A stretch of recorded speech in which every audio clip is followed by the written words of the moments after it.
வணக்கம் friends. +2 accountancy புக்கில் இருக்கிற ஸ்டூடெண்ட்ஸ் ஆக்டிவிட்டிக்கான சொல்யூஷன்ஸ் எல்லாம் சில பசங்கள்லாம் கேட்டிருந்தாங்க. அதனால தான் இந்த வீடியோ நான் போடுறேன். ஸோ சாப்டர் 1ல் இருக்கிற ஃபஸ்ட்டு ஸ்டூடெண்ட் ஆக்டிவிட்டி என்னன்னு பார்க்கலாம். An additional capital of rupees 45,000 has been introduced during the year. Observe the details given in the question. Think of any two reasons for the need for additional capital. ஒரு business run ஆகிட்டு இருக்கும்போது additional capital என்ன மாதிரியான ரீசன்ஸ்க்காக தேவைப்படும் அப்படின்னு சொல்லி இங்கே கேட்டிருக்காங்க. ஸோ என்ன மாதிரி ரீசன்ஸுக்காக அடிஷ்னல் கேபிட்டல் தேவைப்படும்? To meet working capital requirement. So working capital requirement அப்படின்றது என்னது? நம்ம பிஸ்னஸுடைய டே டு டே எக்ஸ்பெண்டிச்சரை மீட் அவுட் பண்ணுறதுக்கு. And then to generate more revenue. So நம்மளோட ரெவென்யூவை இன்க்ரீஸ் பண்ணுறதுக்கும் நம்மளுக்கு என்ன தேவைப்படும்? அடிஷ்னல் கேபிட்டல் தேவைப்படும். ஃபார் எக்ஸாம்பிளுக்கு நம்ம ஒரு டிபார்ட்மெண்டல் ஸ்டோர் வச்சுருக்கோம் அப்படின்னா நம்மளோட பிஸ்னஸில் இன்னும் எக்ஸஸாக ஸ்டாக் நம்ம பர்ச்சேஸ் பண்ணி அப்போ நம்மளோட பிஸ்னஸோட ரெவென்யூ இன்க்ரீஸ் ஆகும். And then business expansion. இப்போ ஃபார் எக்ஸாம்பிளுக்கு நம்ம ஒரு இடத்துல பிஸ்னஸ் ரன் பண்ணிட்டு இருக்கோம், இல்லை நெக்ஸ்ட்டு நம்ம புது பிஸ்னஸ் பண்ண போகிறோமோ, இல்லை வேற ஒரு இடத்துல பிரான்ச் போட போகிறோமோ, அப்போ அந்த டைமில் நம்மளுக்கு என்ன தேவைப்படும்?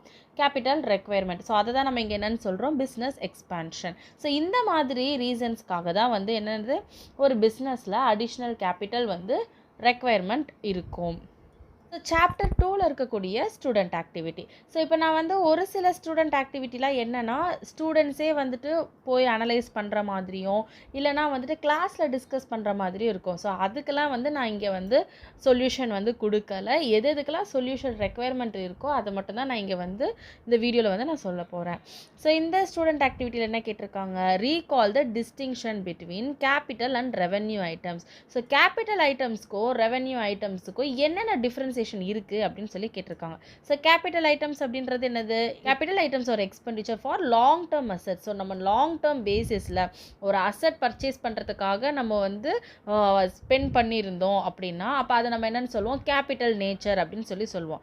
அதே மாதிரி revenue expenses cover daily operational cost. So பிஸ்னஸோட ரெகுலர் ஃபங்க்ஷனாலிட்டிக்கு டே டு டே பேசிஸில் நடக்கக்கூடிய எக்ஸ்பெண்டிச்சர் எல்லாமே நம்ம என்ன சொல்லுவோம்? ரெவென்யூ எக்ஸ்பென்சன்ஸ் அப்படின்னு சொல்லி சொல்லுவோம். Revenue nature. அதே மாதிரி கேபிட்டல் நேச்சர் என்னன்னு பார்த்தீங்கன்னா any receipt related to fixed asset constitutes capital receipt.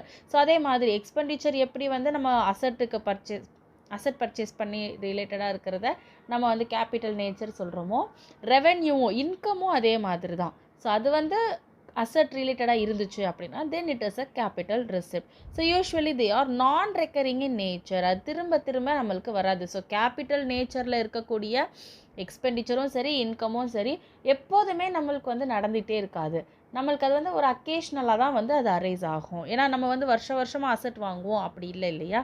நம்மளுக்கு எப்போ அசெட்டோட ரெக்குயர்மெண்ட் இருக்கோ அப்போ தான் நம்ம பர்ச்சேஸ் பண்ணுவோம். And then revenue receipts are related to the income generated from regular business activities. So revenue ரிசிப்ட்ஸ்ன்றது நம்ம எதை மீன் பண்ணுறோம்? இன்கம். நம்ம பிஸ்னஸ் பண்ணுறதுல இருந்து நம்மளுக்கு என்ன இன்கம் வருதோ அதை தான் நம்ம ரெவென்யூ ரிசிப்ட்ஸ்ன்னு சொல்லி மீன் பண்ணுறோம். ஸோ இந்த கேபிட்டல் ஐட்டம்ஸ்க்கு எக்ஸாம்பிள் என்ன சொல்லலாம்னா purchase or sale of fixed asset like land, building and machinery. So இதே ரெவென்யூ ஐட்டம்க்கான எக்ஸாம்பிள் என்ன சொல்லலாம்னா operational income, that is sales, then rent, salary. So இந்த மாதிரி என்னென்ன ரெகுலராக நம்ம பிஸ்னஸ்க்காக நம்ம என்னென்னலாம் ஸ்பெண்ட் பண்ணுறோமோ அது எல்லாமே நம்ம என்ன சொல்லுவோம்? Revenue nature. So next one பார்த்தீங்கன்னா நெக்ஸ்ட் என்ன கேட்டிருக்காங்க? List down any 5 expenses relevant for music club.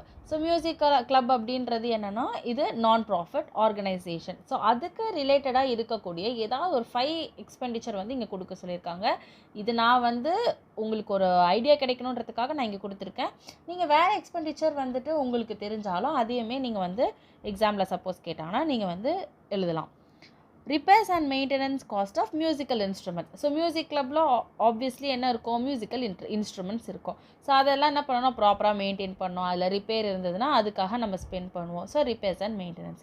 Then rent or lease expenses. So நம்ம அந்த மியூசிக் கிளப் இருக்குது இல்லையா, அதை மேபி லீஸ்க்கு எடுத்துருப்போம் இல்லை ரெண்டலுக்கு எடுத்துருப்போம். அப்போ அதை நம்ம ரெகுலராக பே பண்ணுவோம். Then staff salaries and other benefits, advertising expenses, sound and lighting equipment cost.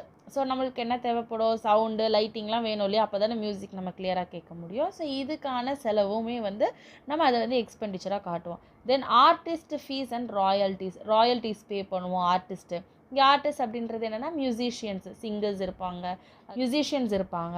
So அவங்களுக்கு கொடுக்கக்கூடிய அமௌண்ட் எல்லாமே வந்துட்டு ஒரு மியூசிக் கிளப்புக்கு வந்து எக்ஸ்பெண்டிச்சர் தான். ஸோ இதில் ஏதாவது டவுட் இருந்துச்சு அப்படின்னா அதை கமெண்ட் செக்ஷனில் லீவ் பண்ணுங்கள். இந்த கிளாஸ் உங்களுக்கு யூஸ்ஃபுல்லாக இருந்துச்சு அப்படின்னா மறக்காமல் உங்கள் ஃப்ரெண்ட்ஸுக்கும் ஷேர் பண்ணுங்கள்.